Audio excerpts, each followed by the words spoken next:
किस प्रकार का मान सम्मान और जन समर्थन मिला? देखिए, आम आदमी पार्टी की नीतियों से आज पूरा महेंद्रगढ़ प्रभावित है और विशेष तौर पे जो आम लोग ये सोचते हैं कि काम करने वाली सरकार होनी चाहिए। 5 साल लोगों की ज़रूरतों पर काम करे, लोगों की समस्याओं पर काम करे, लोगों की मांगों पर काम करे, आम व्यक्ति को मजबूत करे, गरीब व्यक्ति को मजबूत करे, ऐसी सरकार होनी चाहिए।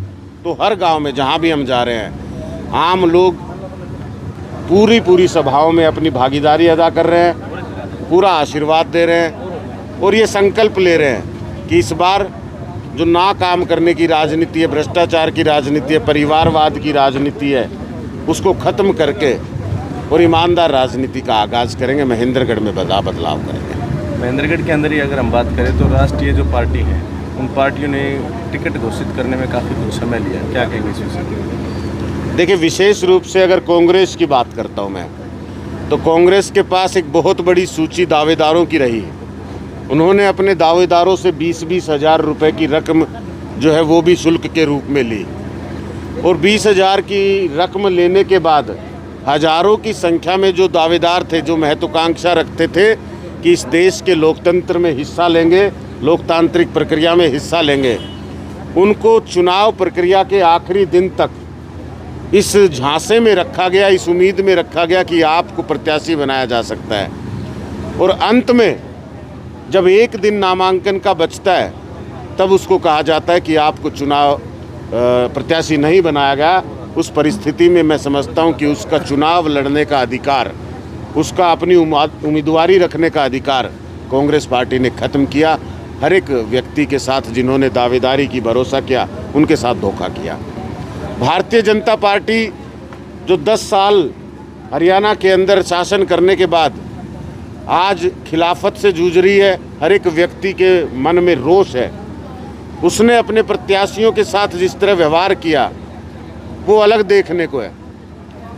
आम व्यक्ति कोई भी किसी राजनीतिक दल से जुड़ता है तो मान सम्मान के लिए जुड़ता है, लेकिन भारतीय जनता पार्टी ऐसे लोगों को, नेताओं को जो पार्टी में संघर्ष करें, पार्टी को मजबूत करें, उनको अपमानित करने का काम करती है। इस चुनाव प्रक्रिया में, इस टिकट वितरण में बहुत सी जगह पर ऐसा देखा गया। भारतीय जनता पार्टी के अनेक नेताओं को भारतीय जनता पार्टी ने बड़े बड़े झटके देकर उनको अपमान करने का काम किया। जी, अभी पार्टी, आम आदमी पार्टी का जैसे गठबंधन होने वाला था कांग्रेस के साथ, लेकिन अब आम आदमी पार्टी ने कितने प्रत्याशी जो है मैदान में उतारे हैं, किस प्रकार से चुनाव लड़ रही है, किन रणनीति? और देखिए, आम आदमी पार्टी 90 की 90 सीटों पर चुनाव लड़ रही है। आम आदमी पार्टी के प्रत्याशी लगभग मैं समझता हूं कि 85 उम्मीदवार हमने घोषित किए, उसके बाद 3 उम्मीदवार और घोषित किए और कुछ उम्मीदवार किसी कारणवश मैदान में नहीं भी उतर पाए। तो लगभग सभी सीटों पर उम्मीदवारी जताने के बाद आम आदमी पार्टी पूरे हरियाणा में मजबूती से लड़ रही है। इस वक्त हरियाणा की जनता कांग्रेस और भाजपा दोनों का कार्यकाल देख चुकी है और दोनों का शासन देख चुकी है। भारतीय जनता पार्टी के शासन में हर व्यक्ति ने, हर वर्ग ने संघर्ष किया, सड़क पर उतरकर भारतीय जनता पार्टी की सरकार के खिलाफ विरोध किया। आज भारतीय जनता पार्टी के लिए किसी के भी मन में थोड़ी सी भी जगह नहीं बची, हर व्यक्ति के मन में सिर्फ रोष है। कांग्रेस कार्यकाल में युवाओं के साथ खिलवाड़ किया गया था, कानून व्यवस्था के साथ खिलवाड़ किया गया था। जिस तरह युवाओं की काबिलियत को नज़रअंदाज करके गरीबियों को नौकरी देने का काम कांग्रेस कार्यकाल में हुआ था, वो आज तक हरियाणा की जनता भूली नहीं है। क्षेत्रवाद की राजनीति जिस तरह से की गई थी, परिवारवाद की राजनीति जिस तरह से की गई थी, वो हरियाणा की जनता नहीं भूली है। गरीब व्यक्तियों को और कमज़ोर और गरीब करने पर जिस तरह कांग्रेस काम करती रही है, वो आज तक नहीं भूले हैं। तो हरियाणा के अंदर ना भारतीय जनता पार्टी ना कांग्रेस, दोनों के प्रति हरियाणा की जनता का मन नहीं है। एक मजबूत विकल्प के रूप में जहां दोनों तरफ आम आदमी पार्टी की सरकार है, आम लोगों के लिए काम कर रही है, गरीब लोगों के लिए काम कर रही है, हर सुविधा को घर घर पहुंचाने का काम कर रही है। आम आदमी पार्टी आज मजबूत विकल्प की तरह हर जनता, हर परिवार के, हर व्यक्ति के मन में एक मजबूत विकल्प। जिस प्रकार से आज आप आनावास में आए, ऐसे किन किन अन्य गाँवों में कार्यक्रम रहे? आज के कार्यक्रम, आनावास आखिरी गांव था, 8 गांव में कार्यक्रम थे। शुरुआत हमने मुडायन गांव से की थी, सुरजनवास, खेड़ा, उसके बाद गागड़वास, बचीनी और नांगल हरनाथ के बाद बुचावास, झगड़ोली, आनावास। झगड़ोली कार्यक्रम किसी कारणों से हमने आज रद्द किया और अनावास गांव में ये आखिरी कार्यक्रम था।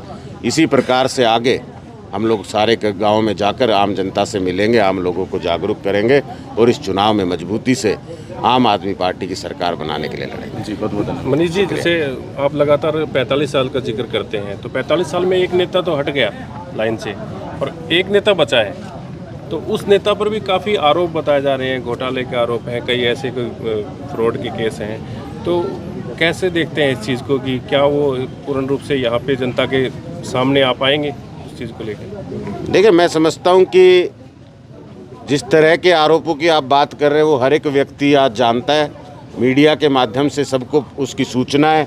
ये फैसला हमारी जनता ने करना है कि इस तरह इतनी बार मौका देने के बाद जो वादे उन्होंने किए थे वो पूरे किए कि नहीं किए। मैं समझता हूँ कि जो हालत आज इलाके की है उससे साफ पता चलता है कि बार बार मौका मिलने के बाद भी उन्हें जो कर्तव्य उन्हें निभाना चाहिए था वो नहीं निभा पाए, तो जनता उनके हक में फैसला नहीं करेगी। लोक सभा चुनाव में भी उसके नतीजे आपको देखने को मिले हैं। विधानसभा चुनाव में और मजबूती से जनता ऐसे व्यक्तियों को राजनीति से बाहर करके काम की राजनीति का आगाज करे। हरियाणा में बताया जा रहा है कि जैसे सैलजा गुट अलग हो गया और हुड्डा गुट अलग हो गया और ये दावा करते हैं कि हमारी 50 से ज़्यादा सीट आएंगी, तो इस तरह से क्या ये सीट दावा कोई कुछ भी कर सकता है, दावा करने की बात नहीं। हाँ, लेकिन ये सबको मालूम है कि कांग्रेस में भीतर कलह जो है वो एक बहुत बड़ी समस्या है। वो अपने आप में लड़ने से फुर्सत हो तो फिर दूसरे दलों से लड़ सकते हैं। तो कांग्रेस पार्टी जहां सरकार बना भी लेती है गलती से तो वह सरकार बचा नहीं पाती। ये आपने कर्नाटक में देखा होगा, मध्य प्रदेश में देखा होगा, हिमाचल में भी ये संकट बना हुआ है। तो कांग्रेस में ये भीतर कलह, परिवारवाद, भ्रष्टाचार, ये ऐसी चीज़ें हैं जो उनको टिकाऊ सरकार नहीं दे पाती। ये समस्या कांग्रेस के लिए ज़रूर है। ठीक है, थैंक यू। डॉक्टर साहब, जैसे आप डॉक्टर हैं